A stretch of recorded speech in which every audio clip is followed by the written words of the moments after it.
Alex Jones's connection to Los Angeles is by far the most pointed example of cognitive dissonance within the pre-existing paradigm of the InfoWars audience. Recently, Jones made a tour through Los Angeles, specifically an appearance on Logan Paul's show. What many fail to realize is this interview was set up via the Comedy Store clique, specifically Joe Rogan, who has always talked highly of Logan, and Brendan Schaub, Rogan's pawn, is a neighbor of Logan Paul and has also appeared on his podcast. At the moment, we see the Los Angeles crowd is actively gatekeeping and discrediting the so-called conspiracies by mixing them with comedy, so they're merely perceived as entertainment, as demonstrated by the Tinfoil Hat podcast and comedy shows, which Alex Jones has also participated in. The connection to the Comedy Store is an often overlooked and ignored example, but is indeed a crucial one. Alex Jones and Joe Rogan have been friends since 1998. To many, this appears to be their only connection, just friends. But the connections run much deeper than just friends. This is a network that tells the true story of the origin of both Alex Jones and Joe Rogan and the new alt media empire they've built. Many people are unaware of the fact that comedians have been assets of different intelligence services and corporations many times throughout history. I want to give you an example of a very brief rundown of a couple different comedians and their applications outside of comedy. Dick Gregory, a comedian, was the pawn that shared the notorious Zapruder film with the public via the late-night TV show Good Night America, hosted by Geraldo Rivera. Late-night TV shows were used in multiple applications as well. In modern times, the podcasts, such as Joe Rogan, have stepped into their previous role. As many of you know, the Zapruder film is deceptive, as well as the man who filmed it, Abraham Zapruder. All it took was a comedian to inject the controlled narrative into the public consciousness, and boom, they controlled the narrative. Very simple. The last example I want to share with you of a comedian that was used to create a narrative within the public consciousness is Bill Hicks. Shortly before he died, in 1993, he was used by the John Birch Society, which is synonymous with military intelligence, to share their narrative on the Waco siege. Bill was the one who shared the footage of the Bradley tank shooting fire into the compound with the public, creating an entirely new narrative on the Waco siege, where the government agencies were the aggressors in the situation. I feel it's also worth mentioning, in regards to Bill, around the same time period he got a show via Channel 4 in England. The idea of his show is essentially the same exact concept as Joe Rogan's podcast, to have interesting guests on to talk about a wide variety of subjects. He was meant to become a cyber shaman. His first scheduled guests included people such as Noam Chomsky and Terrence McKenna.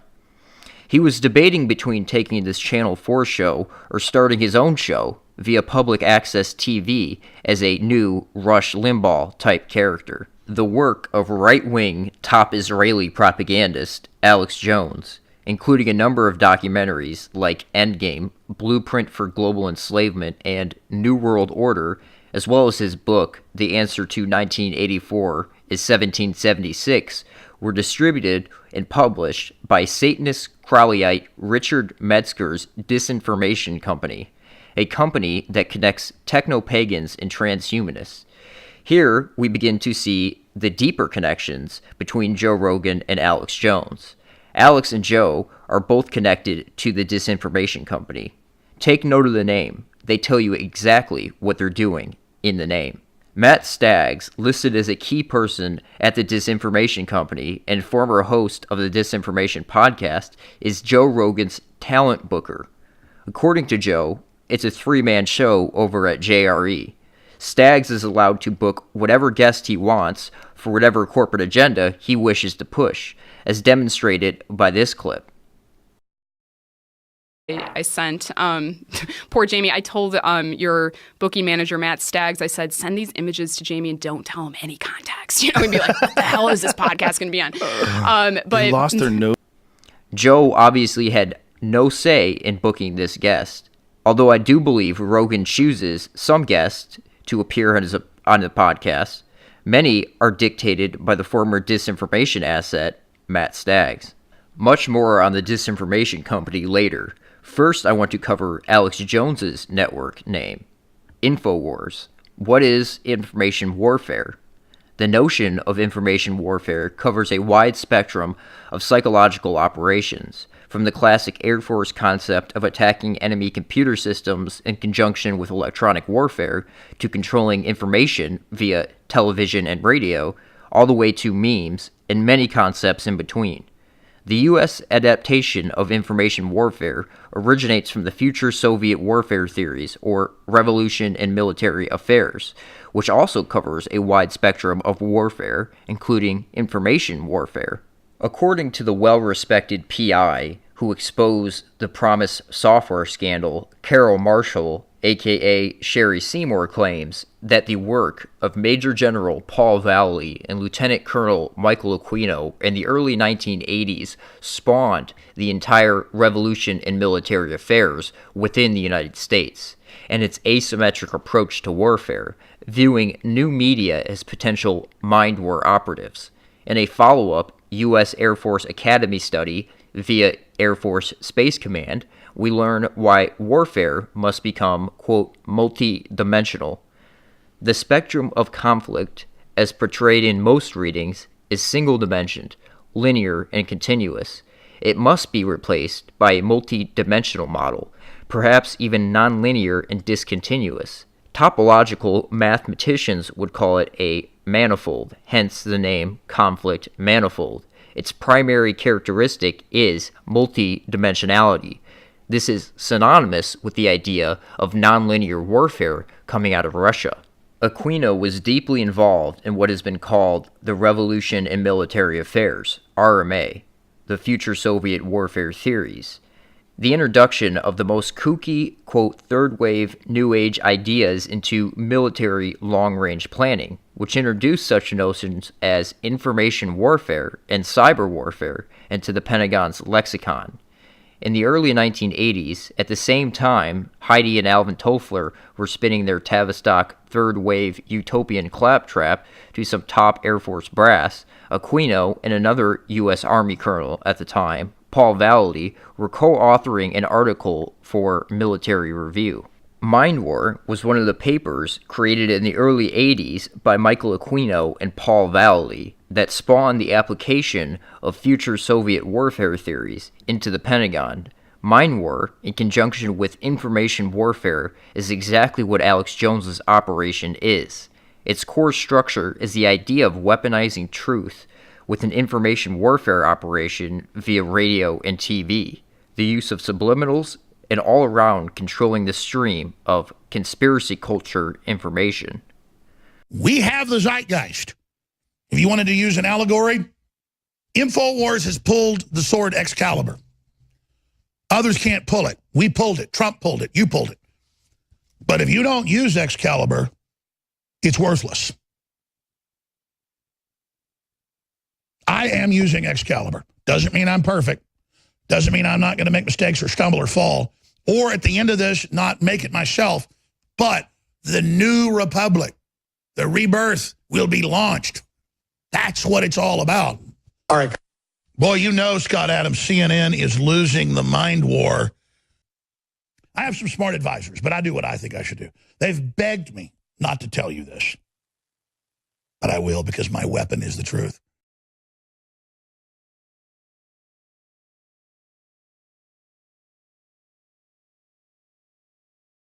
Even people I've hired over the years who are great folks who went to normal school for this go, well, let's use subliminal to help people. And I've got to constantly say, well, that's a second long. It's not completely subliminal, but get it out of there. You know, I don't want to go there. Because we're so inculcated with subliminally,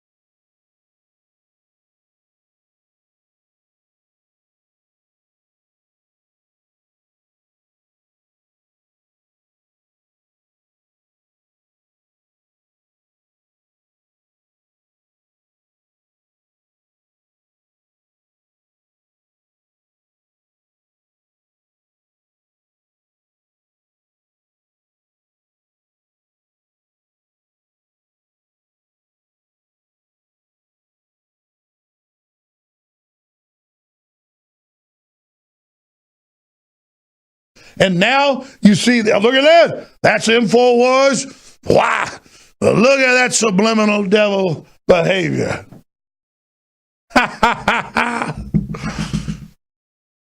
Then they'll say, Mind War, according to Lieutenant Colonel Aquino, was inspired by studies carried out at the Esalen Institute, which was Soviet-dominated as well, and the origin of much of the New Age culture, which ties in perfectly with the disinformation company agenda.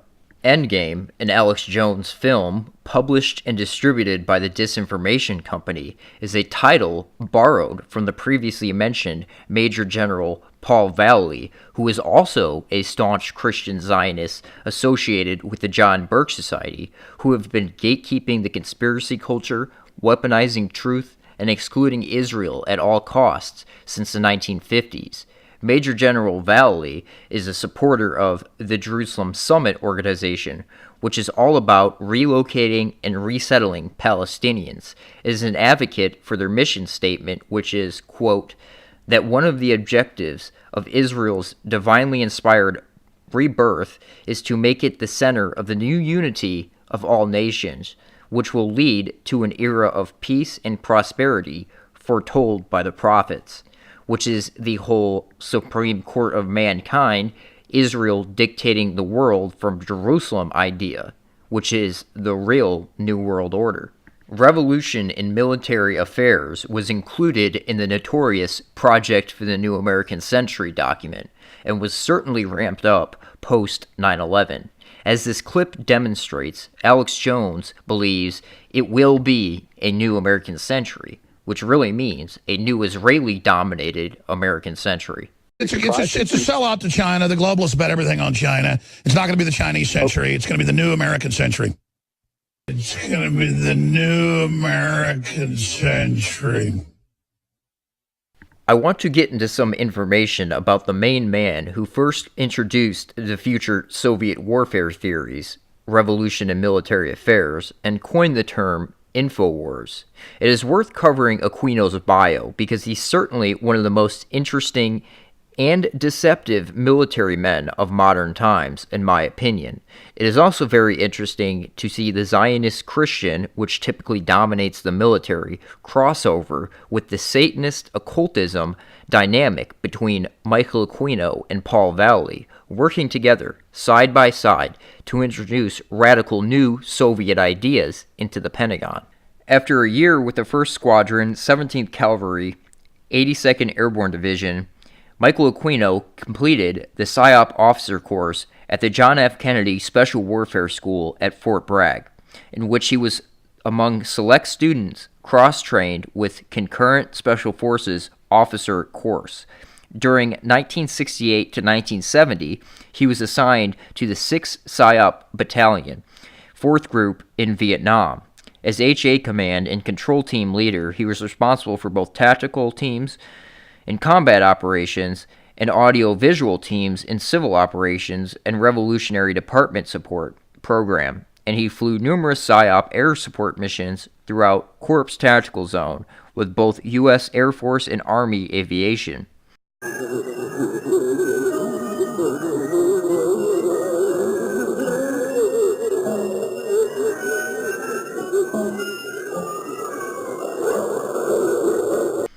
In 1972, he joined the 306th PSYOP Battalion, USAR, at Fort MacArthur, California, and for the next 7 years he served as research analysis, team leader, operations officer, and finally executive officer in the 306th, whose members range from eccentric Hollywood personalities to LAPD officers. He oversaw highly classified basic PSYOP studies for the Joint Chiefs of Staff, PSYOP support for the training of units such as the 12th Special Forces, and use of the 306th Atmospheric World War II-era bunkers for space combat scenes in the original Battlestar Galactica television series. In 1976, he was selected for Foreign Area Officer Career Program, completed that qualification at the Special Warfare Center and Central Intelligence Agency during the next 3 years, and participated in NATO REF JRGER exercise as a Western Europe specialist. In 1976, he also completed the remaining course requirements for Special Forces, and he was awarded that tab upon its creation in 1984. From 1979 to 1981, he served as the FA team leader for Headquarters, 7th PSYOP Group in San Francisco, during which time he became combat commander, collaborated on the predecessor concept paper to this Mind War book. Returning to active duty in 1981, he was transferred to Civil Affairs Branch, completed its advanced course at the Special Warfare and Distinguished Graduate, and received that rare primary skill identifier of Political Military Affairs Officer, 48G. In this capacity, he was sent to the State Department Foreign Services Institute and the Defense Intelligence Agency for attaché qualifications, completed the Military Intelligence Officer Advanced course at Fort Hanucha. In 1986, he was reassigned to Military Intelligence Branch. In 1986 to 1987, he was the sole USAR officer selected to attend the Industrial College of the National Defense University. During that year, he worked with U.S. Information Agency representative at the National War College on PSYOP ethics paper, which is also a predecessor to Mind War. In 1990, he was the Army's first officers to be certified in Joint Space Intelligence by the U.S. Air Force. He was assigned to a J-2 HQ U.S. Space Command, where in Section X, out of the Cheyenne Mountain NORAD complex, he was involved with those files until he retired from the active USAR in 1994. Since the Army had waited until that exact date of his final U.S. retirement in 2006 to create the PSYOP branch, it graciously transferred him posthumously to Gray and Green in 2011. He has retained his original affiliation with the 1st Special Forces Regiment out of respect for that unique honor. American decorations include Bronze Star, Meteorist Service Air Medal, 3 Army Commendation Medals, 2 Air Force Reserve Attachment Medals, Parachutist Badge, Special Forces Tab, and U.S. Air Force Space and Missile Badge. Vietnamese decorations include Gallantry Cross, Psychological Warfare Medal, and Air Services Medal. Academically, he received the Ph.D. in Political Sciences from the University of California in 1980 and the M.P.A. in National Resources Management from George Washington University in 1987. He taught as an adjunct professor of political science at Golden Gate University from 1980 to 86. Professionally, he is a member of the Special Forces, PSYOP, Civil Affairs, Foreign Intelligence Officer, Air and Space Missile Defense Associations. After the conclusion of his U.S. government service, the Constitution permitted him to be recognized by Scotland's Lord Linden, King of Arms, as the current Baron of Regé. Lieutenant Colonel Aquino's occult bio is equally as important, given how the Disinformation Company ties in with the same exact occult networks. In 1969, Aquino joined Anton LaVey's Church of Satan and rose rapidly through the group's ranks after meeting LaVey in San Francisco. In 1970, while he was serving with the U.S. military during the Vietnam War, Aquino was stationed in South Vietnam, where he authored a tract entitled Diablicon. In this tract, teachings about the creation of the world, God, and humanity are presented. As in the dualistic idea that Satan complements God, the character of Lucifer is presented as bringing insight to human society, a perspective that was inherited from the depiction of Lucifer in John Milton's 17th century epic poem, Paradise Lost. By 1971, Aquino was ranked as Magister of Caverns of the 4th degree within the group's hierarchy, was the editor of the publication The Cloven Hoof, and sat on the governing council of 9. In 1973, he rose to the previously unattained rank of Magister of Temple of the 4th degree. According to the scholars, Aquino had become LaVey's right-hand man. He nevertheless developed concerns about the Church of Satan, feeling that it had attracted many, quote, fad followers, egomaniacs, and of sordid oddballs whose primary interest in becoming Satanists was their flash to membership cards at cocktail parties. When in 1975, LaVey abolished the system of regional groups, or grottos, and declared that in the future all degrees would be given in exchange for financial or other contributions to the church, Aquino was disenfranchised. He resigned from the organization on June 10, 1975. While LaVey seemed to have a pragmatic, practical view of the degrees of the Satanic priesthood, intending them to reflect the social role of degree holder within the organization, Aquino and his supporters viewed the priesthood as being spiritual, sacred, and irrevocable. Having departed the church, Aquino embarked on a ritual intent on asking Satan for advice what to do next. According to his account, at midsummer 1975, Satan appeared to him and revealed that he wanted to be known by his true name, Set, which had been the name used by worshippers in ancient Egypt. Aquino produced a religious text, the Book of the Coming Forth by Night, which he alleged has been revealed to him by Set through a process of automatic writing. The book proclaimed Aquino to be a magus of the new aeon of Set, and the heir to LaVey's, quote, infernal mandate. Aquino's book, Coming Forth by Night, makes reference to the Book of the Law, produced by the occultist Aleister Crowley in 1904, which provided the basis for Crowley's religion, Thelema. Aquino presented himself as being as much of Crowley's heir as LaVey's, and Aquino's work would engage with Crowley's writings and beliefs far greater than the extent of LaVey ever did. In establishing the temple, Aquino was joined by other ex-members of LaVey's church, and soon Setian groups, or pylons, were established in various parts of the United States.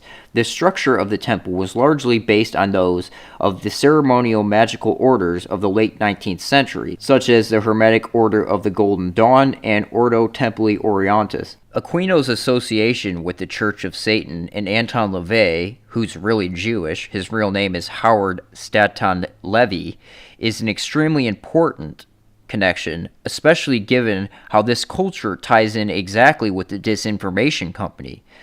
The Church of Satan is really a Jewish front for Jewish mysticism. When the Satanic Bible was released, LaVey shared it with Asaph Dayan, son of Israeli Defense Minister Moshe Dayan, who proclaimed it perfectly suited for the conditions in Israel. This gives a whole new insight to the concept of the Synagogue of Satan. It's also worth mentioning LaVey's Jewish-based satanic cult is way more influential in Hollywood than you would ever imagine. Think of it in terms of Scientology, which is also rooted in Thelema, which JRogan is also associated with. It's a way to rope the Goy and Shiksa actresses and actors into the cult while utilizing mind control and abuse. JRogan has attended Anton LaVey's grandson's satanic wedding. Rogan's view of religion and his philosophy of life is essentially one of a Satanist, regardless of if he publicly declares it or not. Back to the dubious Disinformation Company. Richard Metzger was the host of the TV show Disinformation, the Disinformation Company, and its website disinfo.com, featuring the tagline, "Everything you know is wrong," that focused on current affairs, titles, and seeks to expose alleged conspiracy theories, occultism, politics, news oddities, and purported disinformation. Metzger admits that from an early age he identified himself as a, quote, warlock, and that through a careful study of Kenneth Anger's work, through his influence, in part, I continued to move forward, combining my career ambitions of working in film, television, and publishing my private magical interests. Anger, the notorious producer of Crowley-inspired underground films, was a key figure around which swirled the network of Laurel Canyon musicians, occultists, and members of the Manson family and the Church of Satan. Ultimately, Metzger considers the Disinformation Company to be a, quote, magic business, and explains, magic, defined by Aleister Crowley as the art and science of causing change in conformity with will, has always been the vital core of all the projects we undertake at the Disinformation Company. Whether via our website, publishing activities, or our TV series, the idea of being able to influence reality in some beneficial way is what drives our activities.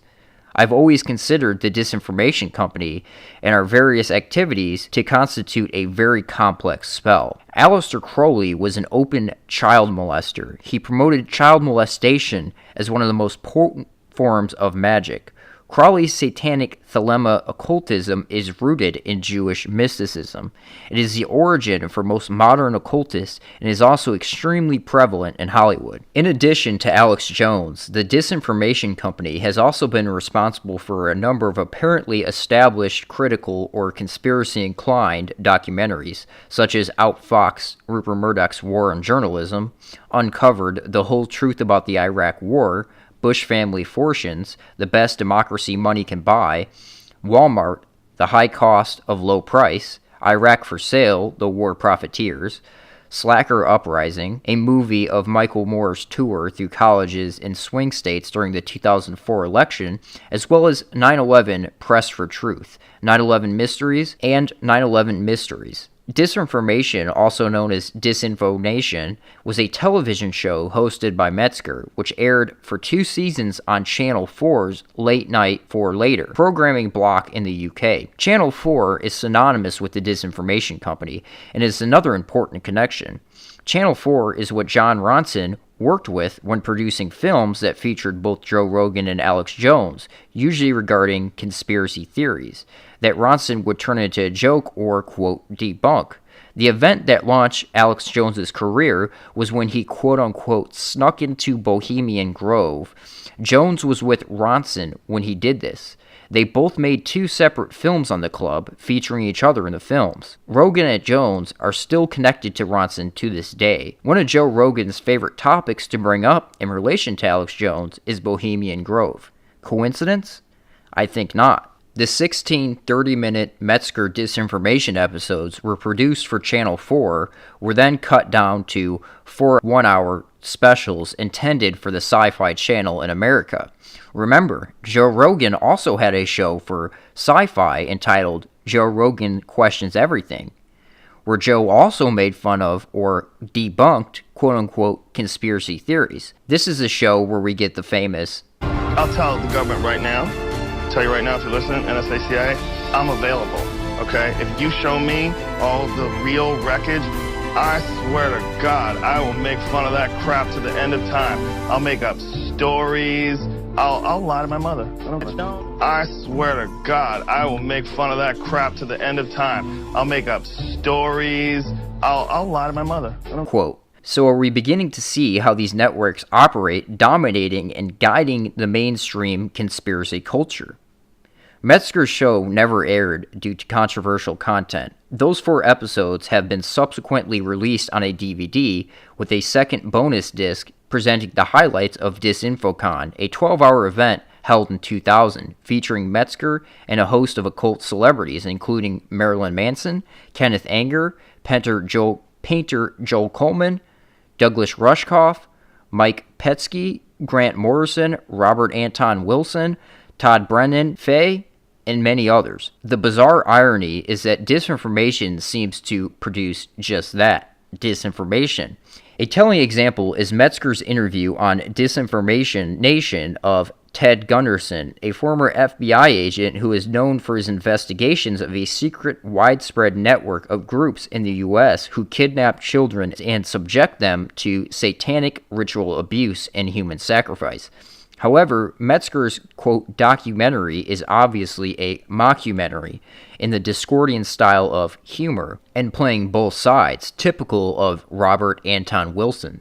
Gunderson's focus has been on the abuse within the CIA and military establishment, and he mentions that Southern California is a pivotal area of satanic cult activity. However, although Metzger's documentary claims to be a, quote, deep uncovering look at the, quote, shadowy figures in Satanism today, he juxtaposed Gunderson's comments by reporting on a pitiful group of Blumpkin Satanist wannabes. Metzger's video recalls a similar piece of disinformation produced by Britain's Channel 4 in 1992 titled Beyond Belief, which purported to provide evidence of satanic ritual abuse, SRA. The show was hosted by Andrew Boyd, an active opponent of SRA and author of Blasphemous Rumors, a book on the topic. Beyond Belief featured reference to both law enforcement agencies and the opinions of medical experts, as well as an interview with the now debunked cult survivor, Jennifer, who claimed that to have been part of a group which made the video. Footage included obscene rituals involving hooded men having ritual symbols carved into his flesh, a naked woman tied and roped, and an apparent abortion on other restrained and possibly drugged women. Another scene shows a young teenage girl tied up and involved in a violent sexual act. These sequences are interposed with shots of explicit sex, human skulls, and satanic symbols. However, the footage turned out to have been that of an earlier experimental film created slightly less than a decade earlier by Genesis P. Ordbridge, Three Temples of Psychic Youth. Founded by Genesis P. Ordbridge, who are the forefront of techno-paganism that underlies the philosophy of transhumanism. TOPY are an offshoot of the Illuminates of Thantaros, a society devoted to the practice of chaos magic, to which belongs Robert Anton Wilson, Timothy Leary, William S. Burroughs, who was a friend of P. Ordridge. Additionally, the footage itself had been practically funded during the 1980s by Channel 4, used previously as part of a program on experimental British cinema, as an element of various performances by associated bands including P. Ordbridge experimental band Psychic TV. In 2003, Metzger put together the Book of Lies, named after Aleister Crowley's book of the same name, subtitled The Disinformation Guide to Magic and the Occult. The book is an anthology of occultism that features almost the entire pantheon of its modern-day exponents, from Discordians, techno-pagans, to transhumanists. They include Robert Anton Wilson, Terence McKenna, Hakeem Bey, Gary Lockman, Mike Pesky, Genesis P. Ordbridge, Phil Hine, Eric Davis, Daniel Pinchbeck, Tracy Tywin, and T. Allen Greenfield, according to the book's description. The Disinformation's, quote, wicked warlock, Richard Metzger, gathers an unprecedented cabal of modern occultists, magicians, and forward thinkers in this large-format disinformation guide, just as Russ Kick's guide focusing on the secrets and lies of the mainstream media, government, and other establishment institutions rethought what a political science book could look like and whom it would be appealed to. Book of Lies redefines occult anthologies, packaging and presenting a huge array of magical essays for a pop culture audience. The book features Leary and Crowley, an excerpt from Robert Anton Wilson's Cosmic Trigger, and Tryptamine Hallucinogenics and Consciousness by Terence McKenna. The book features several articles on Aleister Crowley, as well as the first ever biblical graphical essay on Majoro Cameron and Richard Metzger's The Lying of Liber, Jack Parsons' Antichrist Superstar. Peter Lambert Wilson, aka Hakeem Bey, the founder of the Moorish Orthodox Church, contributed multiple articles to Disinformation. Hakeem Bey has also received criticism for writing for the North American Man-Boy Love Association, aka NAMBLA, a pedophile advocacy organization in the U.S. that works to abolish age consent laws. Bey was also associated with fellow NAMBLA supporter Harry Hay, who is considered the founder of the gay liberation movement. He's also the founder of the Machine Society, the first sustained gay rights groups in the United States. Hay was also a practitioner of Crowley's sex magic and was also a member of the Epigay Lodge in Los Angeles under W.T. Smith, where he was hired to play the organ for the OTO's Gnostic Mass. There are many more occultist connections to the Disinformation Company. I could go on for another hour listing these, but I want to keep this video somewhat short and wrap it up with a little segment on libertarianism, which also ties in with these same occult networks, as we see demonstrated by Alex Jones's connection to the Disinformation Company. Alex Jones shares a belief with the Satanist libertarianism, which is effectively its founding on the satanic tent of do what thou wilt. Ultimately, however, the libertarian movement in the United States is a front for the CIA and World Bank through its promotion of the economic theories of Mount Perlin Society, which is associated with the occult tradition of synarchy. MKUltra agent Timothy Leary was also a libertarian and supported the candidacy of Ron Paul for president in 1988 as the leader of the Libertarian Party. A floppy disk was sent out as an invitation to a Ron Paul fundraiser hosted by Timothy Leary at his home in Benedict Canyon, which included the following message from Leary. Thank you for joining me today in support of Ron Paul and the Libertarian Party. As we enter these closing years of the roaring 20th century, we're going to see personal computers enhance our lives in ways we can scarcely imagine. Fellow cyberpunk Chuck Hamill has helped me assemble a collection of bits and bytes that you may enjoy, if you're wise. Digitize. AJones admires the theories of Murray Rothbard, a student of one of the leading members of Mount Perlin, Ludwig von Mises, who also supported the clergy plan via a grant from the Rockefeller Foundation. Rothbard was also a co-founder of Charles Koch Foundation in 1979, with one of the infamous Koch brothers, Charles, chairman, on the board and executive officer of the conglomerate Koch Industries. David Koch ran as a Libertarian vice president candidate in 1980. In 1976, Charles Koch Foundation changed its name to the Cato Institute, which serves as a libertarian think tank headquartered in Washington, D.C. According to the 2011 Go to Think Tank Index Report, Think Tanks in Civil Societies Program, University of Pennsylvania, Cato is number 14 in the top 30 worldwide think tanks and number 6 in the top 50 United States think tanks. Cato also operates libertarianism.org, which features, among others, the writings of Rothbard, Robert Anton Wilson, won the Prometheus Hall of Fame Award, designed to honor classic libertarian fiction. Todd Brandon Fay, who is a guest at DisinfoCon, had been featured in the pages of right-wing, quote, conspiracy sites like Ron Paul's associates LouRockwell.com, as well as Patriotist.com and LibertyForum.org. A longtime writer of the Ether Zone, in or about 1989, Fay was introduced to LSD and ended up infiltrating a group surrounding Captain Al Hubbard, the so-called Johnny Appleseed of LSD, who closely worked with Aldous Huxley in MKUltra. Fay became best known for Wisdom's Mall, the acid novel, a fictionization of the CIA's MKUltra acid tests and their influence on the 60s counterculture. The book got rave reviews in the Village Voice, High Times, and a number of underground magazines, and gained the attention of cyberpunk personalities like Grateful Dead lyricist John Perry Barlow and Are You Serious, who is associated with Metzger. Fay boasts of having read the John Birch Society, Gary Allen's None Dare Call It a Conspiracy book under the influence of LSD, and then he joined the John Birch Society, though he continued to use psychedelic drugs. Fay had worked as a spy for the Defense Intelligence Agency's Chief General Daniel O. Graham, and served as an aide to the CIA agent Theodore L. Ted Hume's Division of Slavic Languages, who had worked with William F. Buckley in Japan against North Korea and China. Fay had also worked with Major General John K. Singlub, an ex-OSS officer and the head of the notorious Phoenix program in Vietnam, which Aquino was also associated with, which AJones has had John K. Singlub on his show multiple times.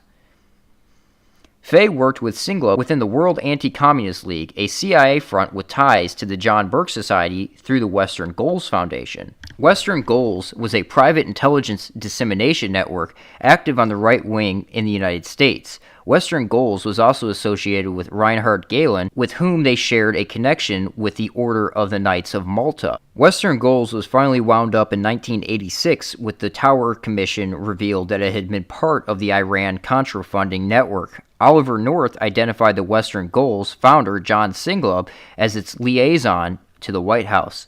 Singlub, along with John Birch Society members like J. Peter Grace, were also members of the Council for National Policy, which has been endorsed by AJones. It was mainly through the backing of the CMP that the John Birch Society's rabid opposition to the so-called communist conspiracy, which they always left the Jewish element out of this conspiracy, assisted in the rise of the popularity of Ron Paul and the Tea Party, who spearheaded the cause of libertarian ideals. Although the John Birch Society attributed the root of such a conspiracy to the CFR, the early leadership of CMP was comprised of members of the CFR, including Peter Grace. The CMP was described by the New York Times as a little-known group of a few hundred of the most powerful conservatives in the country, who met 3 times a year behind closed doors in undisclosed locations for a confidential conference. Now, I have done a lot of work on the John Birch Society, and I have some notes typed up on a scribed document that I will link in the description. I strongly suggest that you check this out, along with my other videos on the subject. CFR member Jesse Helms was also a key figure in founding the CMP. A 33-degree Mason, Helms played a role in the development of the Christian right, and also was a founding member of the Moral Majority in 1979. Helms was close with Billy Graham, as well as Pat Buchanan and Jerry Falwell, who also were members of the CMP. Among CMP founding members were Senator Trent Lott, former U.S. Attorneys Generals Ed Massey, John Ashcroft, Lieutenant Colonel Oliver North, a philanthropist Elsie Prince, mother of Eric Prince, and the founder of Blackwater USA.